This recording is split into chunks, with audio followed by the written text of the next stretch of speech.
It's always been explained to me as just a fluke, 1 in a million genetic occurrence. When I was in college, a good friend of mine had a poster on our dorm room wall that proclaimed, "Everything I need to know in life I learned in kindergarten." And the point of the poster, obviously, is that the simplest lessons that we learn in life often turn out to be the most useful and helpful to us throughout our lives. When we first met, we were playing volleyball together, and he hits the ball off the top of his head to play volleyball. And that is who Craig is. He will try anything and find a way to do it.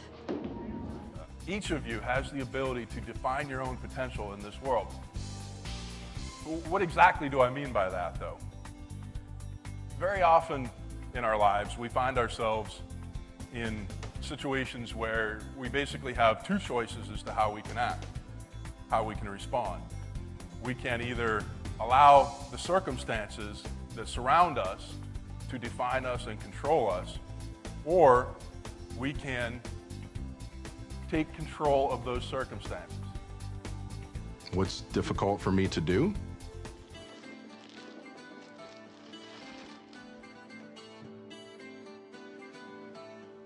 Nothing.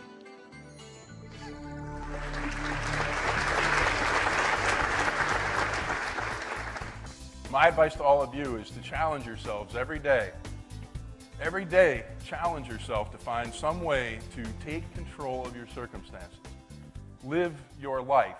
Don't let your life live you.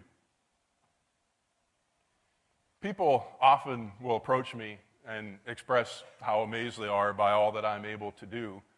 And although I appreciate the sentiment, it's kind of lost on me because I have never defined myself as a person with a disability.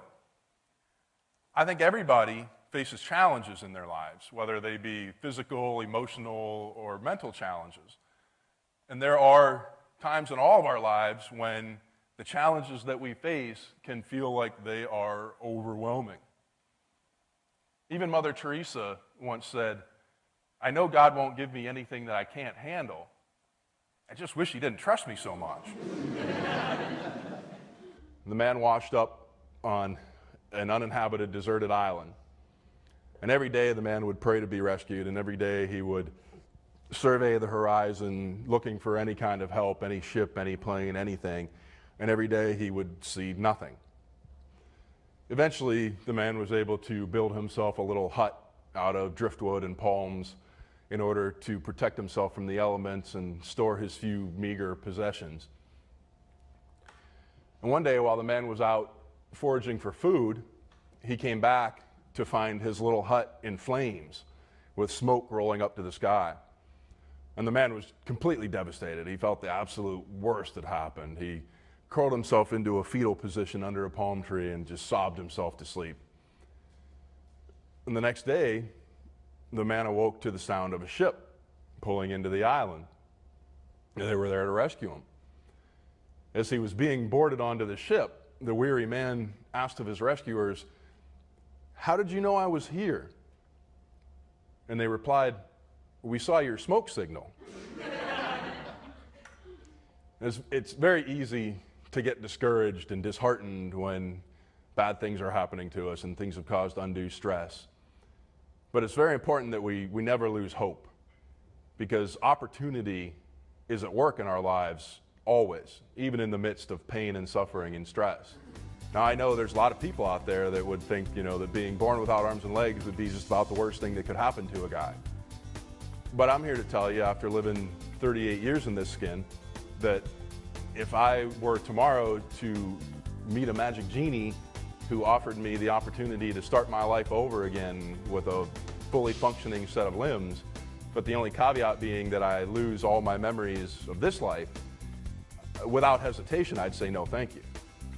Because it's been me being the way I am that has led me to have some really great, unique life experiences and to meet some really fantastic people that probably wouldn't have happened otherwise. And I wouldn't trade those acquaintances and I wouldn't trade those experiences for anything. It is essential to have the right tool for the job. One of the most helpful tools for me in my life has been this little guy here. This is my right arm. Now, the technical name for this is a dressing stick, but because I am the super creative genius that I am, I like to call it my stick. Now, as you saw when I came out, I use the stick to drive my wheelchair, and as its name implies, I do use it to dress myself, but I will spare you that demonstration. But it also has so many other uses beyond that. It works great for, I keep one of these in every room in my apartment. It works great for flipping light switches, opening doors, working the water faucets, pulling items off of the shelf in supermarkets, and many, many other tasks. And it does all that, and it even does tricks too. I became totally and completely hooked on doing these events. The feeling that the rush that I had when I finished my swim and came out of the water and watched my partner go take off to do his part on the bike was just one of the best rushes, adrenaline rushes that I've had in my life. And I knew immediately that I needed more of that. And so I've competed in the Pittsburgh Tri every year since then, and I train a lot harder now. Last year, in fact, I finished the swim in just a little over 29 minutes. Finished ahead of more than 150 other able-bodied competitors. But more importantly than that, my team finished 4th out of 18 teams. For me, I'm hooked on the feeling that I get when finding out that my body and my soul are capable of so much more than I ever imagined. And for me, that is truly the best rush that life has to offer me. Thank you.